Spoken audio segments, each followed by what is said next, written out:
Hello, and welcome to Tea is Good, Books Are Better, the podcast where we drink tea and talk about books. I'm Raven. Jessica. Yeah, that cut out. Well, I'm Jess. Fuck. I'm Just Fuck. Nice to meet you, Just Fuck. I'm Raven Nice to meet Shit. Raven. She. Raven Sheesh.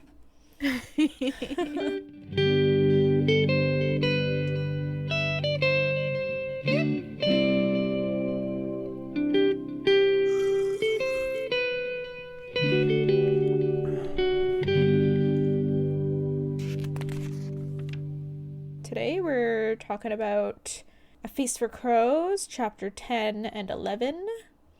Yeah. But first, what are we drinking today, Jess? I am drinking my gingerbread tea from Christmas. It's fucking summer! Hell yeah! Stop. It's Christmas in July. Oh my god.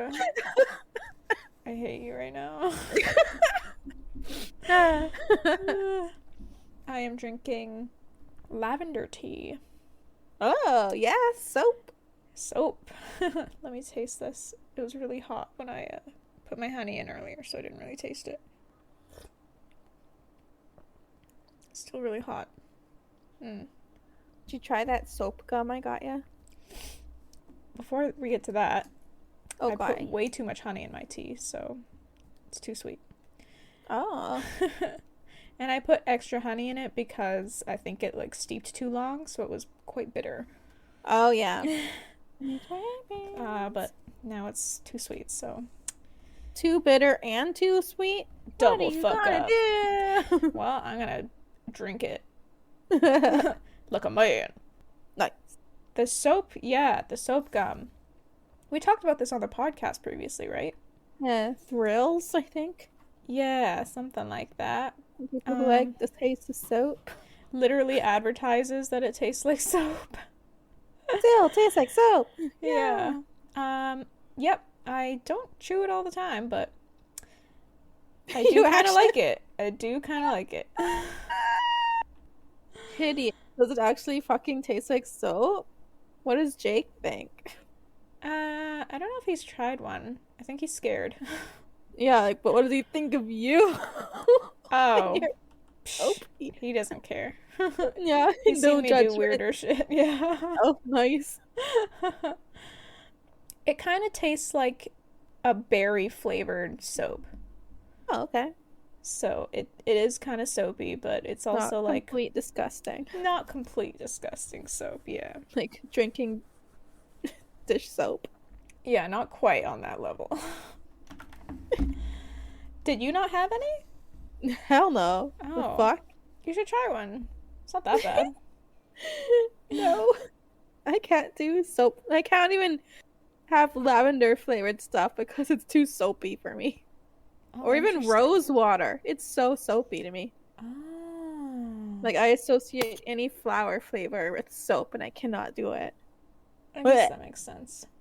You know, Starbucks used to have this like rose latte, Yep. which I used to get all the time. Hideous. But then I Can't got do rid it. of it. I Oh, wonder too why. All right. Where did we leave off our characters, Jess? Sansa witnessed Peter throwing her Aunt Lysa through the moon door. That was Indeed. the last thing to happen, and they blamed it on Marillion, the singer. Yep. He deserves it, though. Yes, because he tried to force her. He's just a Fucking sicko. scumbag in every way. And then, I don't think I know where Asha was left off. The drowned man, Asha Greyjoy, was trying to hold a moot. That's the last thing that might be relevant to Asha. Right. So I guess the last time we saw Asha was when she was like sent off to war by her father. Yeah, through Theon's eyes, which was a while ago. Right. Okay. So we're starting off with chapter 10. That's Sansa. Sansa. Take it away. Gladly. Sansa is haunted by Marillion's singing while he waits in the sky cell, or his sky cell. Okay, it's open. She's stuck hearing him sing. The whole castle is stuck hearing him sing.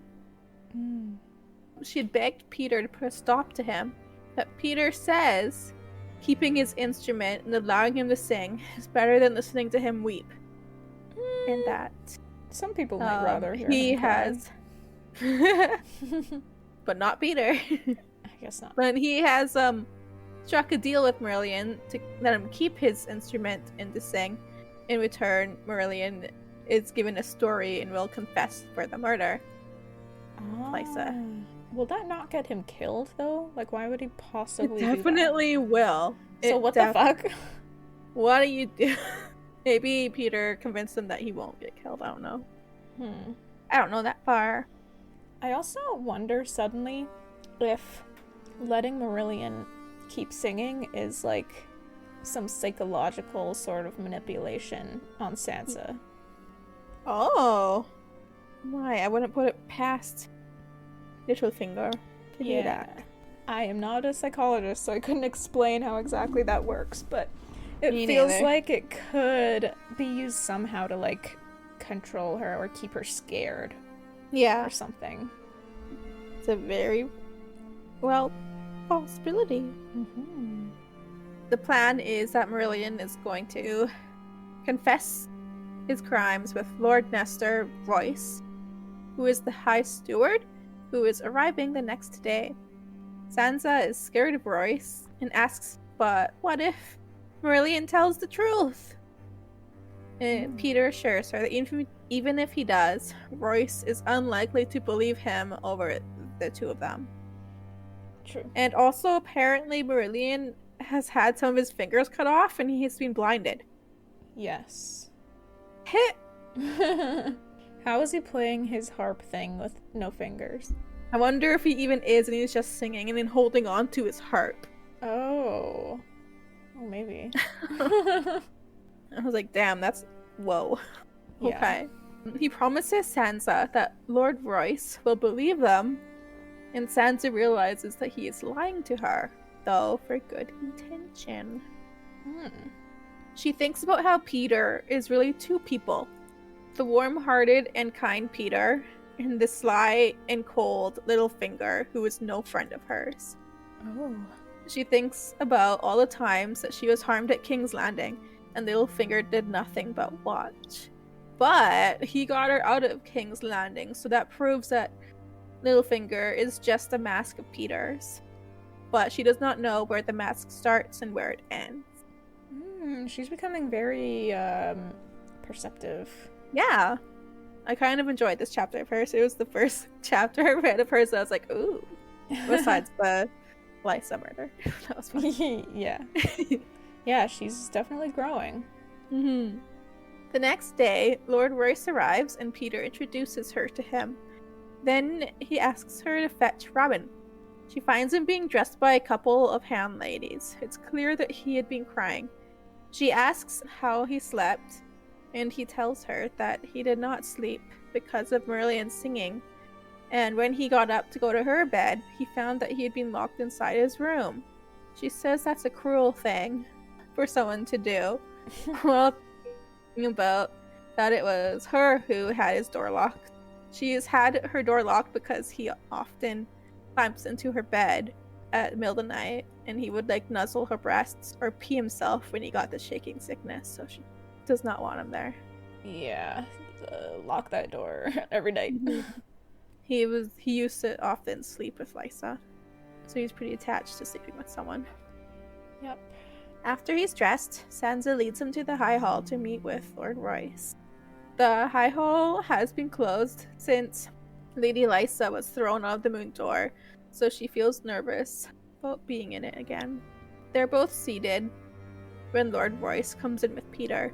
Robin greets Lord Royce, and Royce asks about his mother. Robin says that he was murdered by Marillion.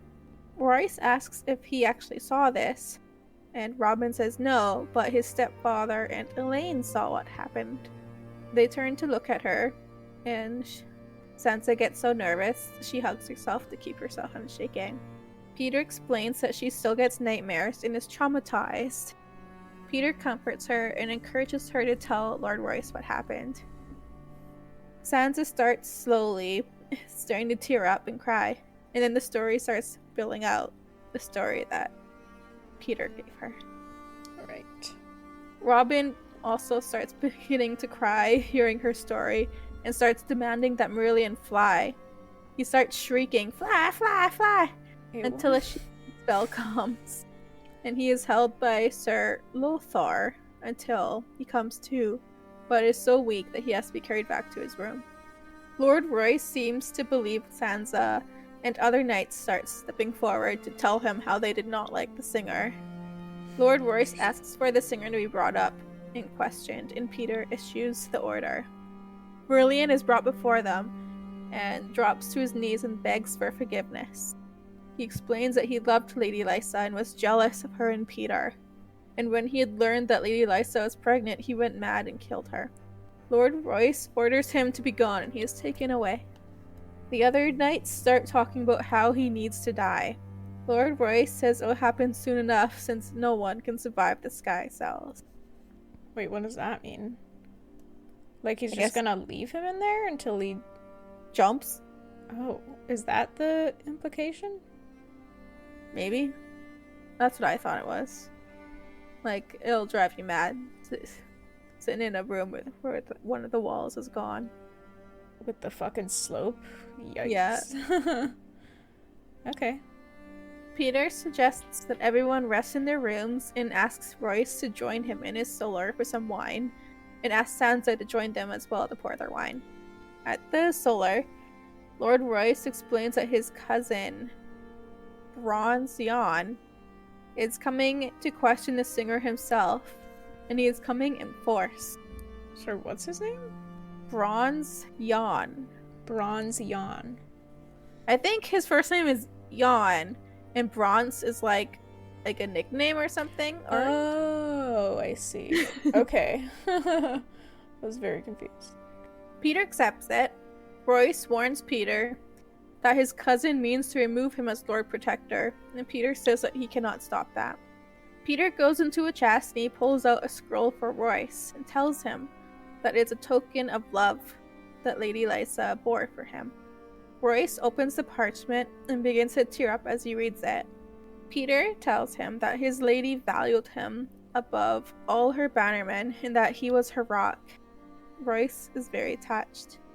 I think the letter declared him Keeper of the Gates. The Bloody Gates. Yeah, Keeper of the Gates. That's right. And I did look up what the Bloody Gates were again. I was like, what's that?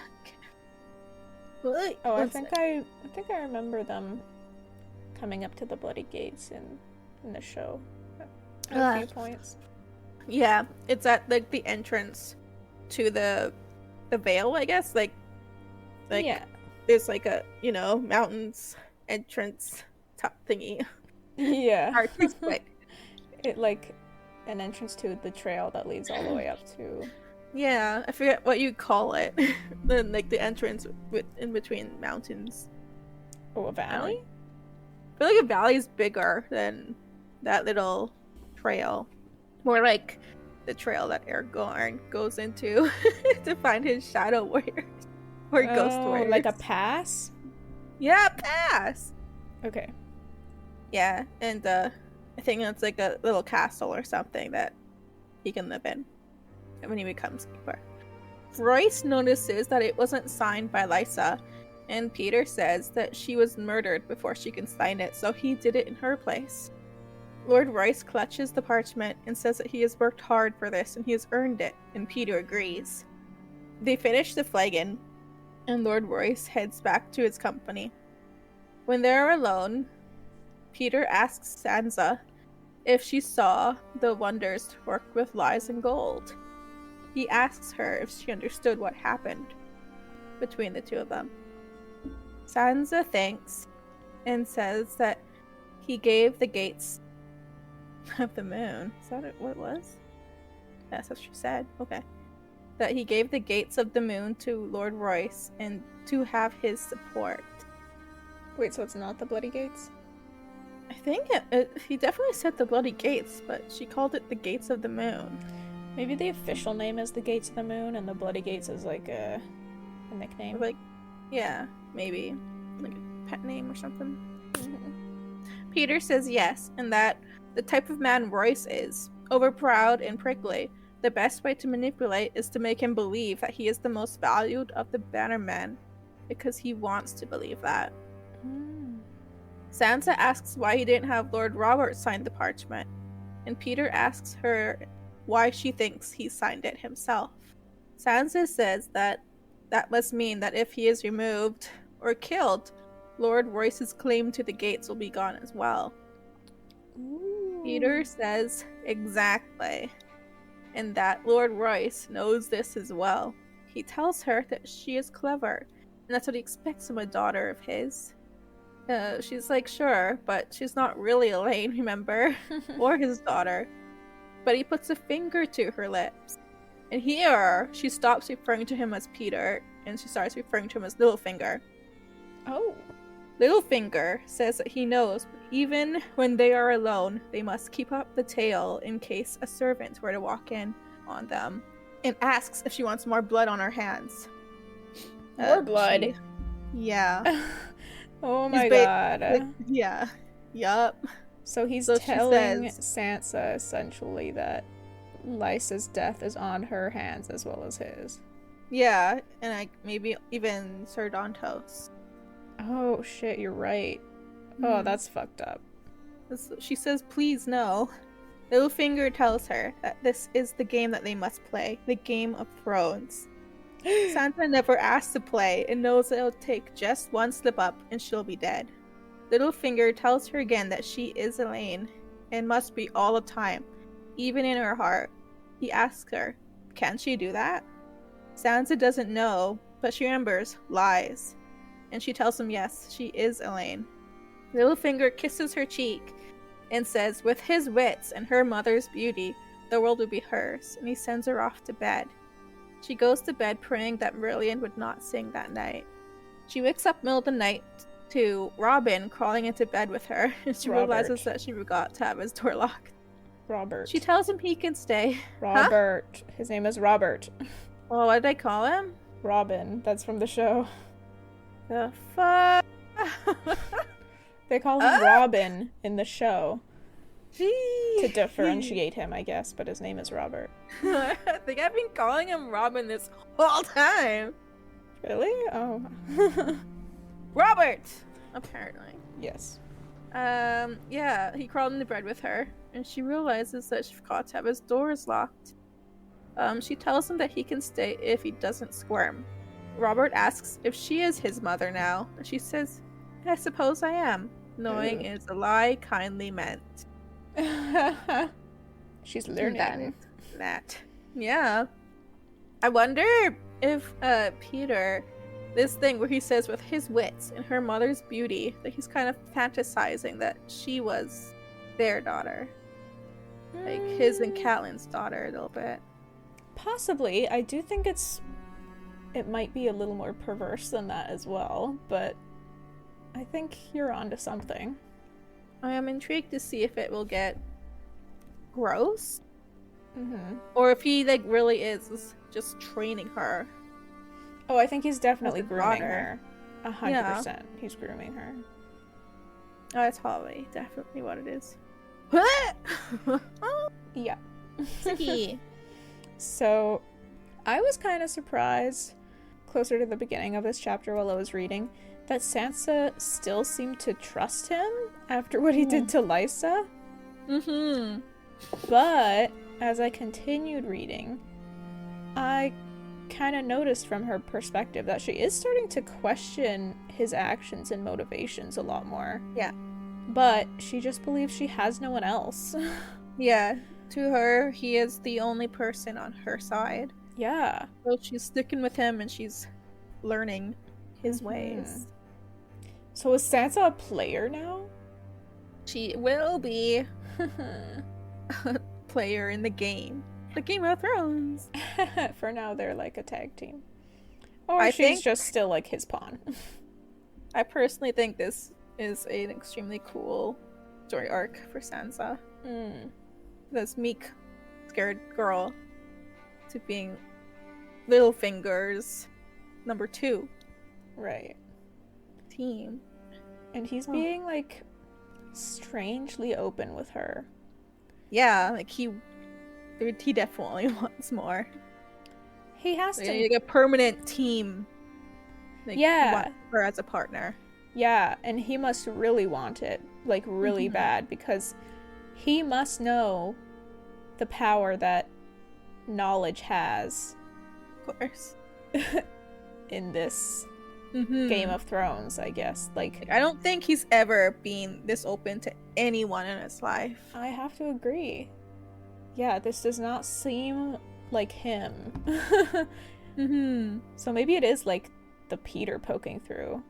Yeah, he's definitely... I think he is grossly Catelyn 2.0-ing her. Yeah, and that's where the Peter would come through, rather like it would break through the Littlefinger shell. Or mask, as Sansa called it. Or is Peter the mask? Littlefinger the person. Ah! I guess we'll find out. Yeah. Yeah, a lot of people don't like Sansa's arc at all, or Sansa at all as a character. Like, I've listened to podcasts where there's shit talk Sansa throughout it. And, like, it makes me sad because, like, I think this arc of her teaming up with Peter is sick. Like, even the show, it's not as great, but it's still sick. I can kind of, I guess, sympathize with that perspective on it. Just because Sansa, she doesn't really ever make her own decisions. Yeah. She has been dragged from one place to another, just doing what people tell her to do. Yeah.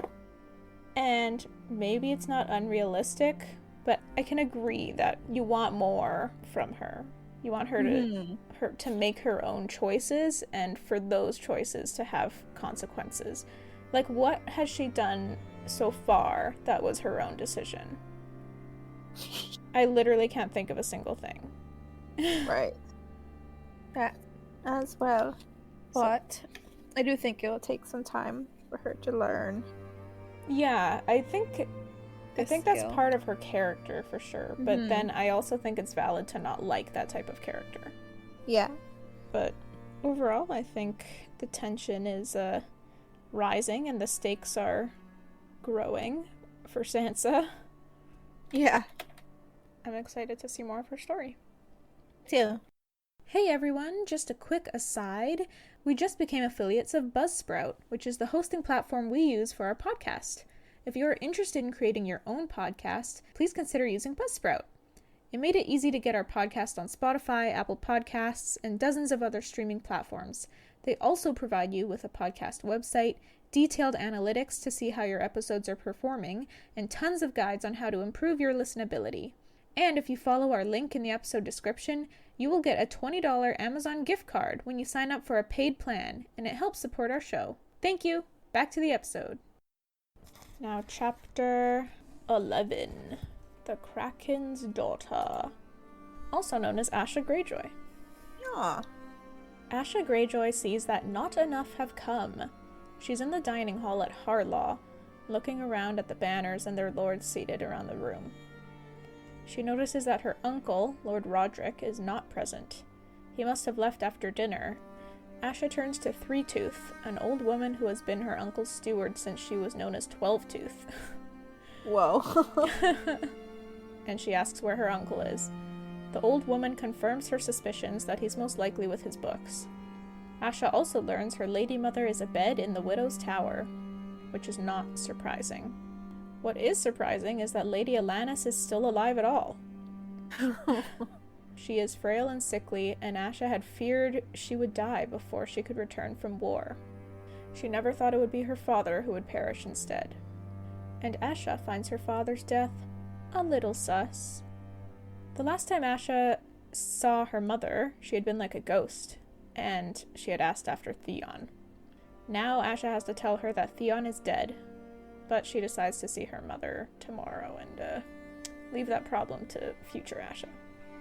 For now, she must speak with Lord Roderick. Asha tells Three-Tooth to see that her captives are treated to a warm bed and a hot meal. Lady Glover and the children should be put in a tower, not in the dungeons. The babe is sick, and anything less will not serve. Thanks. Yeah, so that seems kind. Yeah. Like, unnecessarily kind. Yeah, for a Greyjoy? Cool. Asha walks through the halls, which feels good to her. 10 Towers always felt like more of a home to her than Pike. She makes it to the book tower and finds her uncle hunched over a table by a window. Everything about Lord Roderick is ordinary. His height, his weight, his level of attractiveness. The only thing out of the ordinary about him is his love of the written word, which so many Ironborn find unmanly and perverse. But not Lord Roderick. He would read anywhere and everywhere. Like, even on the privy. They chit-chat about books for a bit, Asha and Lord Roderick, and they also talk about Asha's mother and how Three-Tooth should be known as One-Tooth now. Haha. Lord Roderick mentions they expected Asha some days ago, and she tells him the winds were against them. Also, her captives became a concern. The youngest is still at the breast, and Lady Glover's milk dried up during their crossing. Asha had no choice but to beach Black Wind and send her men out to find a wet nurse. They found a goat instead. Oh. And I just wanted to point out, this is how you skip the things that don't need to be seen. So, George still has it in him. Not all hope is lost. Hopefully. Fingers crossed. And also, yeah, Asha, like, how does she need to be this concerned about the baby? I'm just wondering, like, if she's actually, if this is from the goodness of her heart, or if this is, like, if we lose the baby, like, we lose Deepwood Mott or whatever. Oh? What do you think? Is the baby male? The baby is a girl. Oh. Huh. Shit, maybe it's just, her own maternal instinct. So you think if the baby was a boy, then... Like a firstborn male, then it's definitely a hostage situation. Because he would be an heir, I guess. Yeah. Okay. But no, baby is a girl. Maybe even another son, if it was a boy, maybe. But as a girl, in this world, not to be sexist, but I don't see that. What's the value in a woman?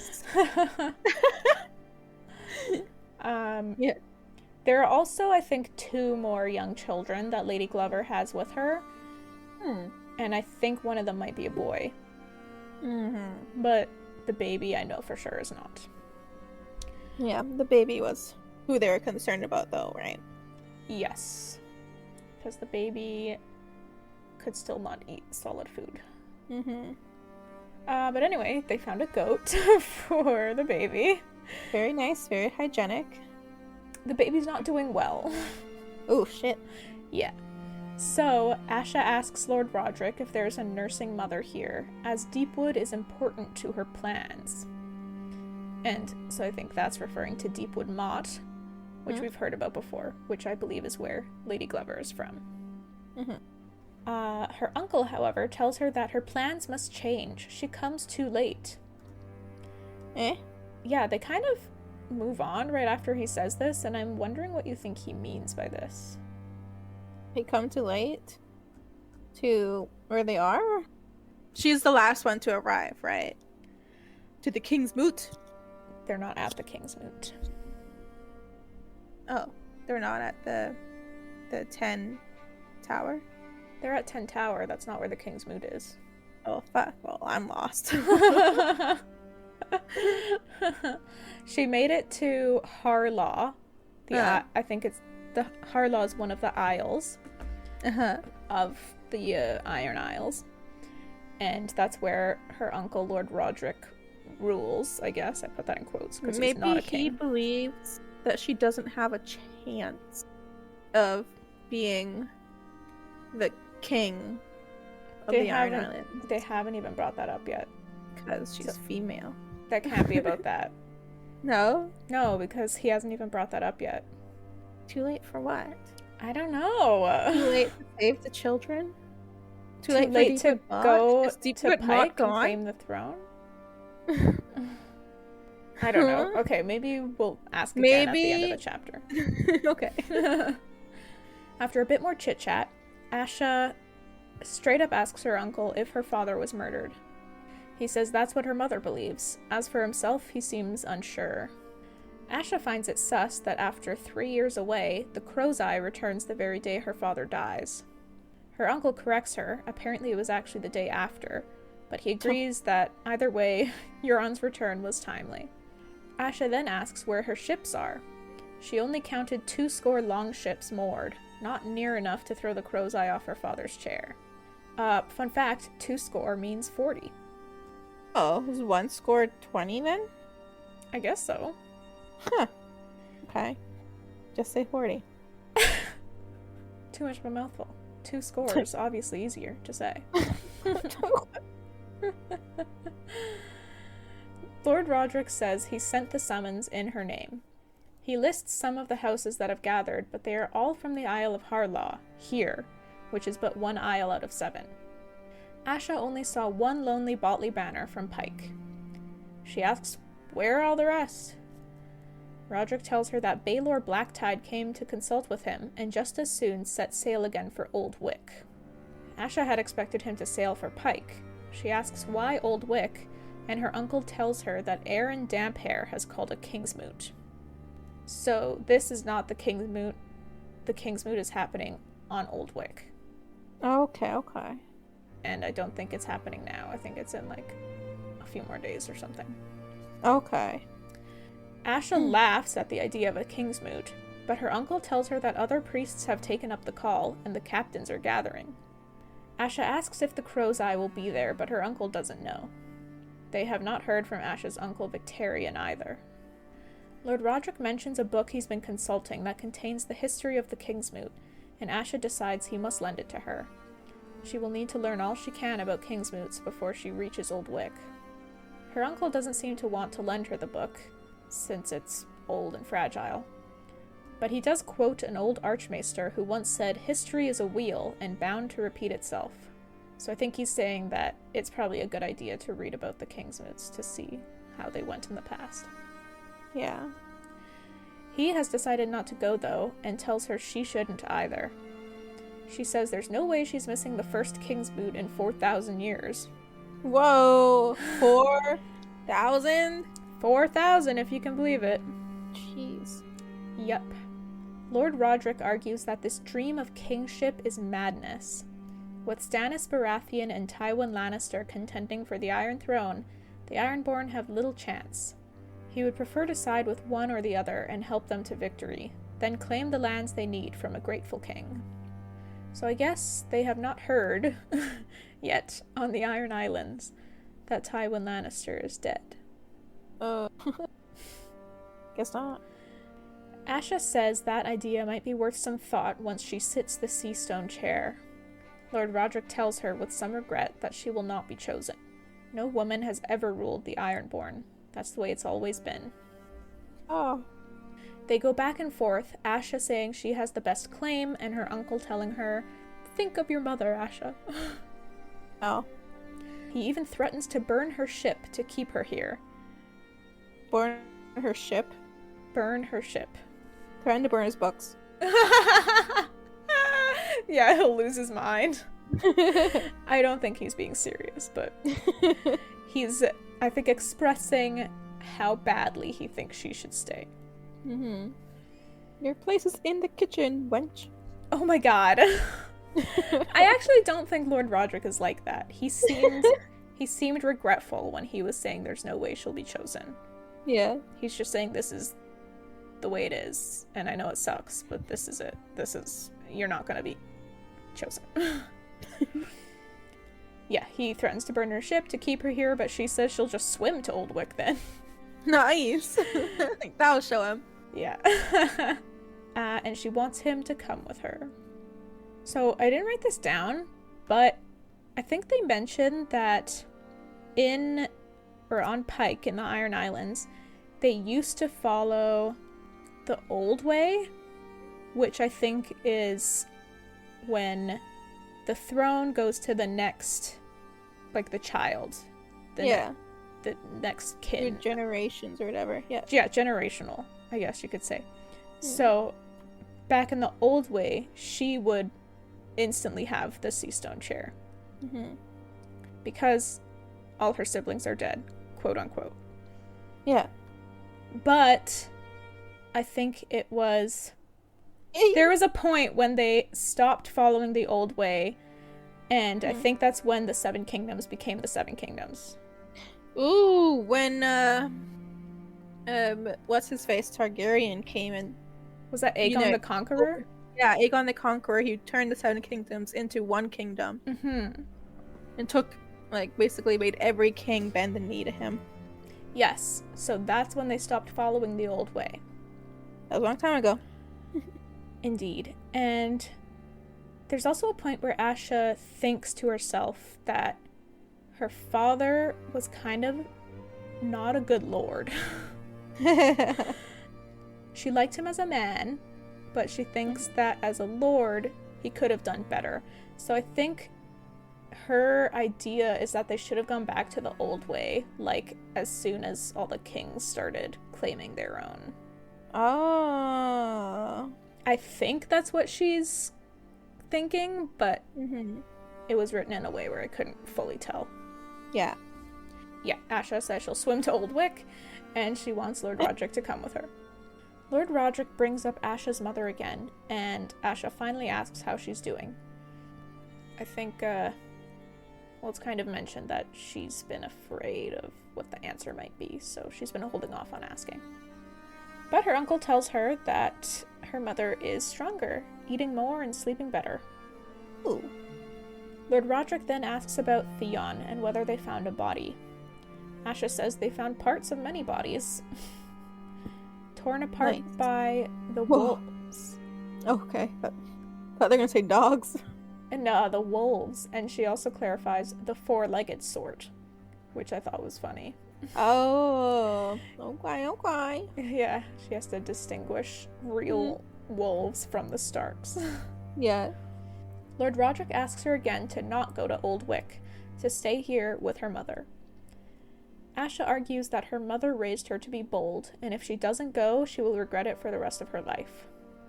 Still trying to convince her, Lord Roderick tells her that if she stays, he will name her heir to 10 towers. What? Jeez. She seems to kind of want this. I guess because of the whole, like, 2 towers feels more like home than Pike, blah blah blah. Okay. But she argues that his cousins wouldn't like it. I guess technically it would go to one of his cousins when he dies. Yeah. But he says that they have lands and seats of their own to care for. Asha has to admit that it could work, but she is a Kraken. She wants her father's seat, not her uncle's.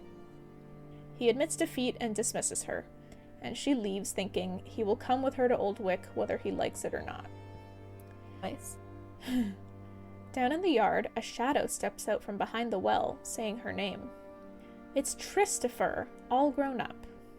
Tristopher. Interesting. Yes, it seems like he and Asha had a young love kind of situation a long time ago. Tristopher gives his condolences for her loss of her father, and he confirms that he's Lord Botley now. When his father denied the Crow's Eye claim to the Seastone chair, the Crow's Eye drowned him. Tristopher's uncle, Lord Winch, was the first to bend the knee. Thanks. House Winch is strong on Pike, and Asha has to try to not show her dismay that they've sided with the Crow's Eye.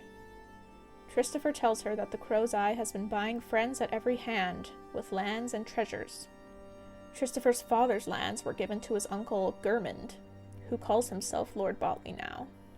Asha promises to restore Tristopher's family's land and names when she takes the chair.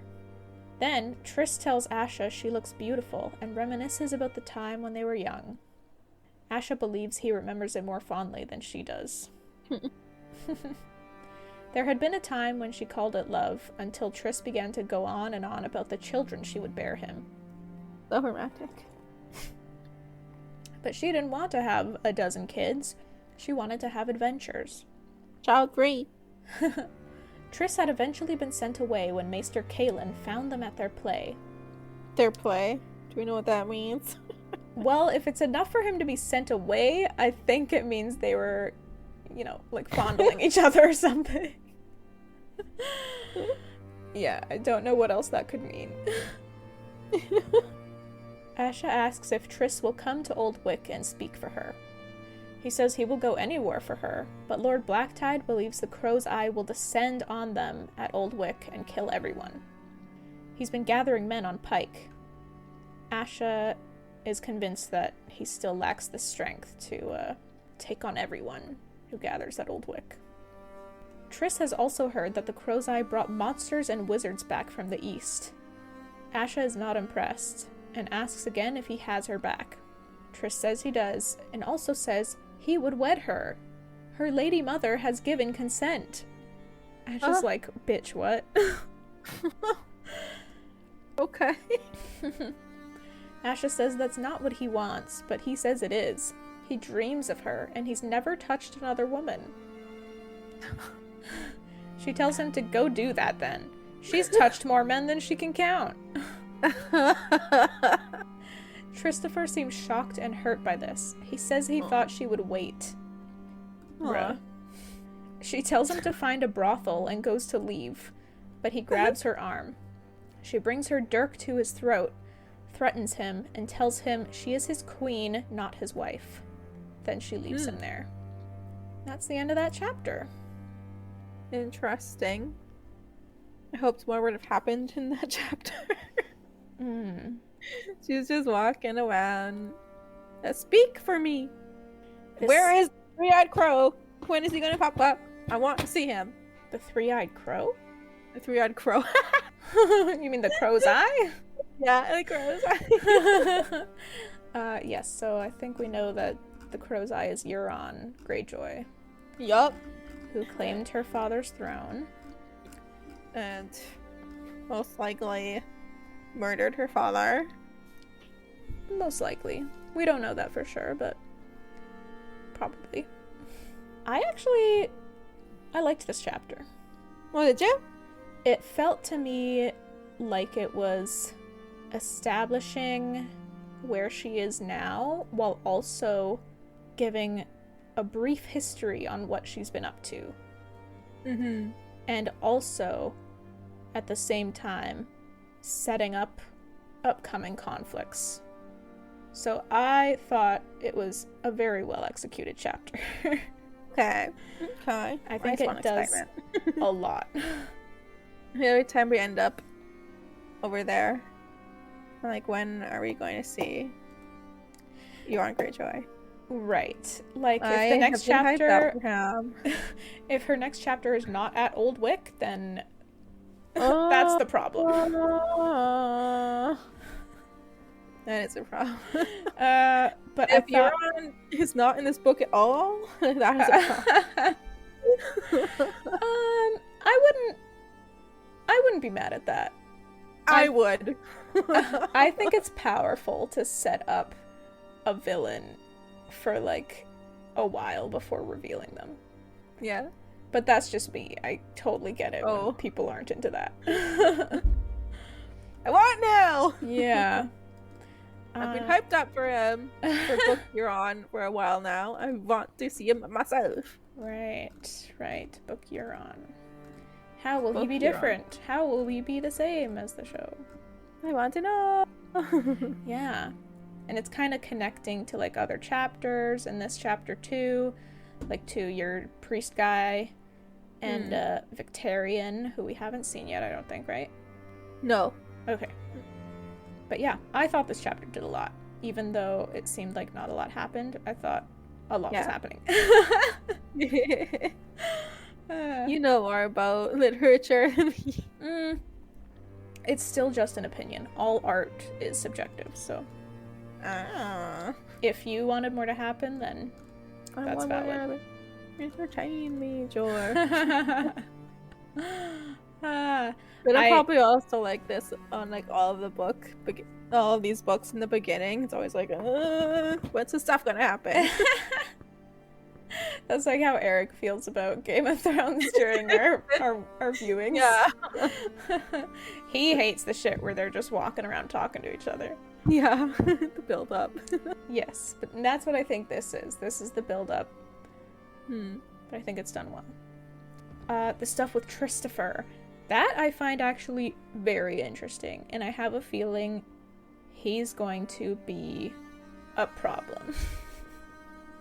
Is her playmate, ex-playmate, right? Yes. So I think he's going to be very hurt by what she just did to him. Yeah, he's not gonna speak up for her. And yeah, I think it might lead to some unwanted problems. Yeah. But we will see. Okay, well, I guess that's it for this episode. Felt like a pretty efficient episode. If you want more of the podcast, please follow us on Instagram. You can follow the podcast at TIGBAB Podcast or follow us individually. My handle is Crimby and Jess's is just.egan24. You can also find us on Facebook. Just search TIGBAB Podcast or Tea is Good, Books Are Better, and we will show up there. Also, please subscribe to our good friend Bahrami on YouTube. He's the one who made our jingle, which you heard at the start of the episode, and he makes some really cool music. That's Bahram. You can also find him on Spotify as Bahrambient. That's Bahrambient. And please check us out on Patreon, patreon.com/teaisgoodbooksarebetter. We have a few different tea-themed tiers with fun rewards, including outtakes, BTS stuff, and mini episodes in which we force our brother to watch Game of Thrones, which he absolutely hates. So it makes for some fun discussions/arguments. Finally, if you would be willing to share the podcast with your family and your friends, it would be a huge help to us to grow the podcast. Thank you so much. And who do we have next time? We have Cersei. Oh, and the Soiled Knight, Sir Aerys Oakhart. Okay, back to Dorne. Dorne, yeah. All right. I don't quite remember who that is. He is guarding Princess Myrcella. Yes. Okay. Yeah, so we'll get a glimpse into his perspective on the stuff that's going down over there. With the lovebirds. Myrcella and Tristan. Oh, yeah. I was like, who? And then also with Cersei, we'll see if something actually happens over in King's Landing for once. Jesus. It's moving at like a snail's pace. Yeah. Jesus Christ. Jeez. We'll see. Join us next time. Bye. Bye. Thanks for listening. Bye. Bye.